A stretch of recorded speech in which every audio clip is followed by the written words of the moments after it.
Hey there, I'm Sleepy Sunrise and today I'm here with a video about making a stinger transition using Live2D. The other week I posted my first video on this channel, and when I was making that video I wanted a transition to go between main video scenes. So I thought, why not make a stinger transition that I can use and I can record and share that process with you as well. So a stinger transition is usually a short animated graphic that is used to visually transition between scenes in a video or stream. They can be really quick like this, or they can be longer, more like a small animation.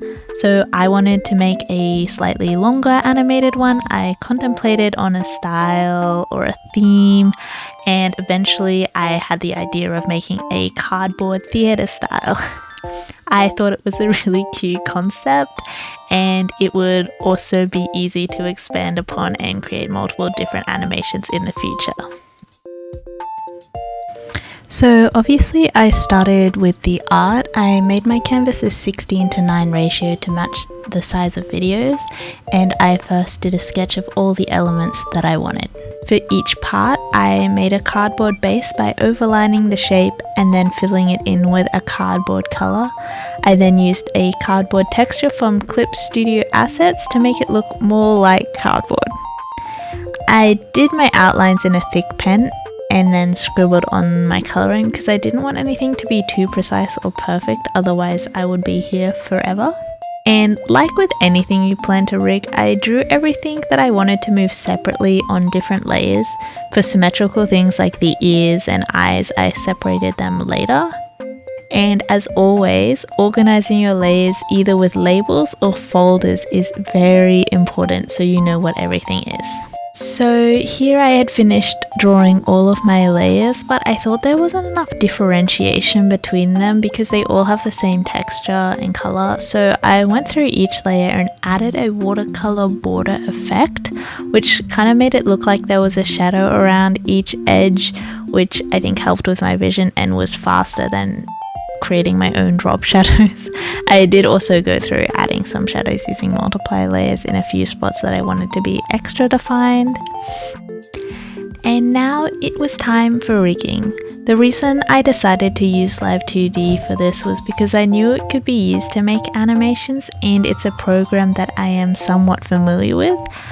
I imported my file into Live2D, and the first thing I did was get rid of all the parameters I didn't think I would use, like angle X, because my character is cardboard and flat, so I wouldn't be making them turn left or right. The easiest place for me to start the rig was in familiar territory, which was the character. I then started with rigging the eyes. The rigging process is pretty in line with regular model rigging, however, while I made art meshes for the character parts, I only needed them on the eyes and mouth, as those were the only things I would really be deforming. Everything else I would move in a rigid manner to mimic how a cardboard doll would move. I won't go into rigging the character because it's just very much like rigging a model. Next was rigging all the other animations the stinger would need, starting with the background. So first, the clouds. This was quite simple. I made 2 parameters and linked them together so that I would have 4 keys to animate on. For the clouds, I just wanted them to move up and down. So for each of them, I went around each point and rigged them so that they would alternate up and down. I just went with what looked good. You could rig each cloud onto a different parameter to individually control their wide movement, but for a short stinger animation that felt really unnecessary. Next up was the hanging decorations. I wanted them to go up and down like the clouds, but I also wanted them to move horizontally in a somewhat smooth motion. For the stars Y movement, I only created 1 parameter with 3 keys, with the middle point being their default height. And in hindsight, I could have done this for the clouds as well, since the first and third key I left as the default height, but I didn't think about it enough doing it. I didn't mention this before, but for all of the rigging, I gave everything deformers while rigging, which I just named the same as the parameter they were rigged on. 1 deformer for each parameter or type of movement. So for these hanging parts, they had a deformer for moving up and down and another deformer for moving horizontally. But the horizontal movement was a bit more complex. I started with 2 linked parameters with 4 keys, and for each part I first rigged them to those 4 keys, and if necessary I added more keys. This honestly got a little convoluted the further I got. Help me! So to make sure this horizontal movement would be continuous when it went off the display area on the left, I would add 2 keys on the left and turn the opacity to 0 on the second one. Then I would add another key after that when I moved it to the right hand side of the display area with the opacity still at 0. This ensures that when moving between left and right it would stay transparent, and when it was going back into the rotation I would raise the opacity once again. I continued this until all of the parts were rigged into a smooth continuous animation.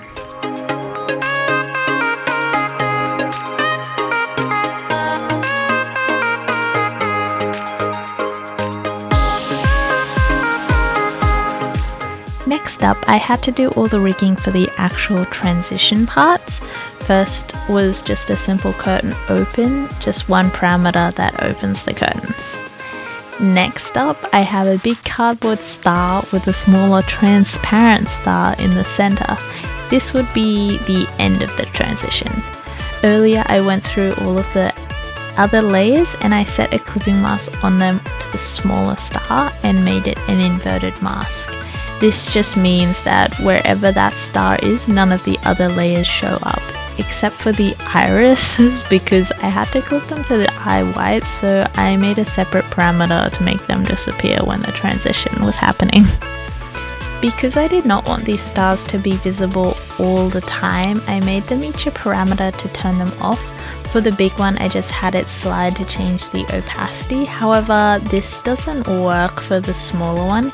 Its opacity is already set to 0 to make it so it's transparent, and even at 0% opacity, it still clips the other layers. So to make this not show up, I ticked the culling box in the part settings. Culling means that when this object is flipped over, the mesh does not show, so for the parameter I just flipped it over to turn it off. For the stars movement, like I've been doing this whole time, I linked 2 parameters to make 4 keys to animate on. I had it start really small near the center and become bigger and have a slight spin until the inner star took up the whole display area. I made another deformer just on the inner star to have better control of its size throughout the movement because I wanted it to go from smaller to bigger at a different rate than the big star. Next up was rigging how I wanted this transition to start. I wanted the entire theatre to just kind of drop down into the scene. I started with one deformer that had all of the layers within it and set up 2 linked parameters once again. For the first key, I had it off screen and left the others as is. Next, I made new deformers for the curtains and rigged them so that as the box drops down, they would sway open and closed a little bit. I also rigged the top decoration to drop in at a different rate than the whole box. I felt this still looked too stagnant, so I went back to my deformer that held everything and rigged it on more keys so that it would tilt left and right. I tweaked it until I was happy with the final result and checked it by just dragging around the keys in order.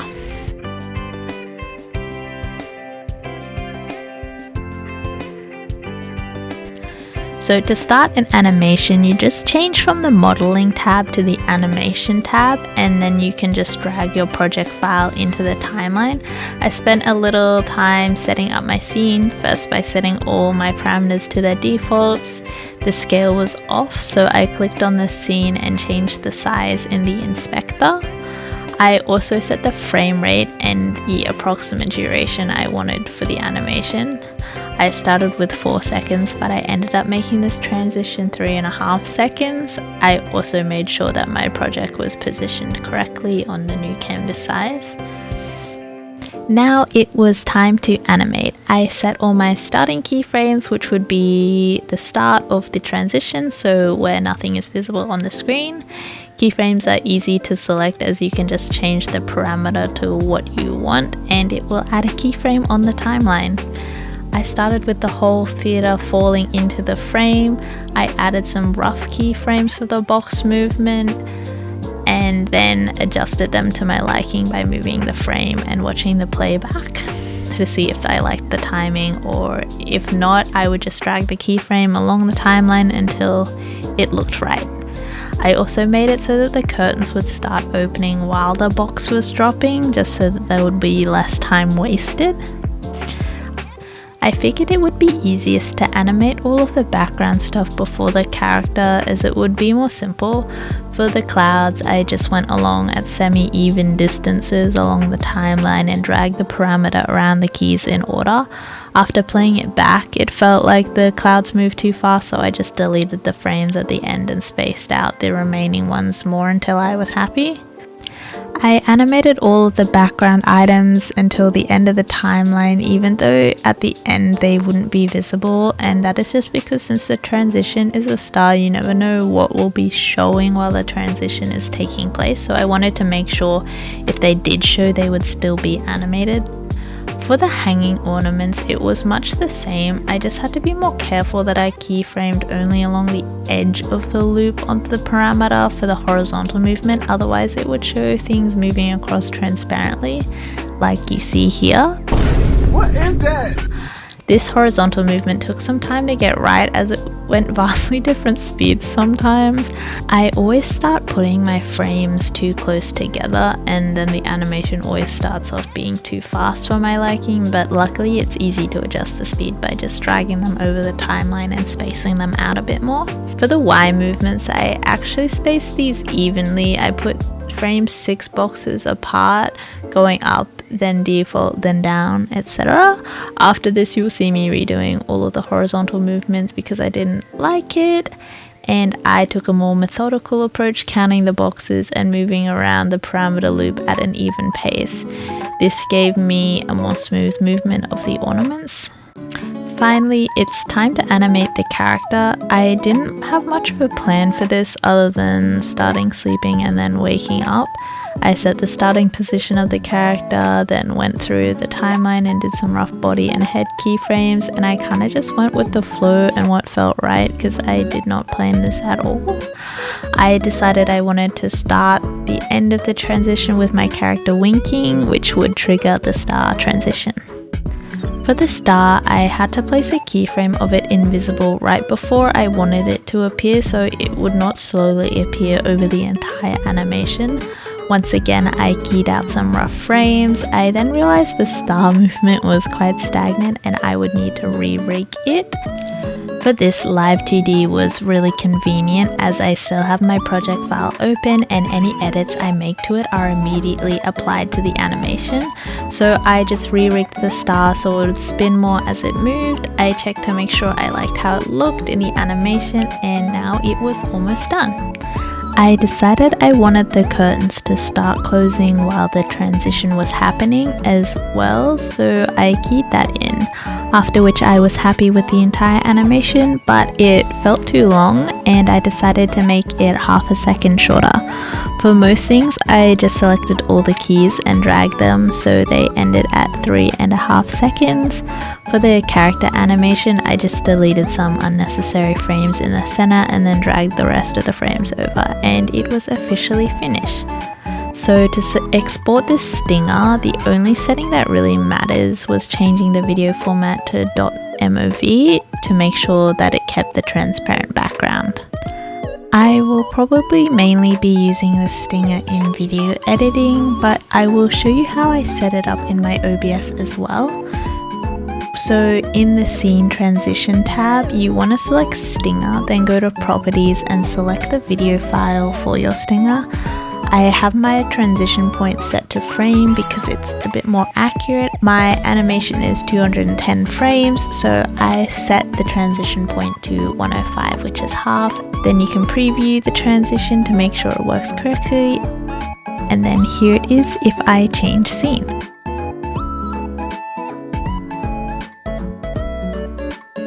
So that is how I made a cardboard theatre stinger transition using Live2D. all up, I think this transition took me around 6 to 7 hours to make. That includes art as well as the rigging and the animating. There are so many things like this you could use as a theme that would be super cute. I had a lot of fun making this. It's completely not perfect at all, but I'm really happy with the result and I think it turned out pretty cute.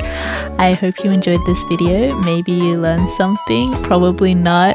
And if you make a transition like this, I'd love to know. I'll see you later and make sure to get some sleep.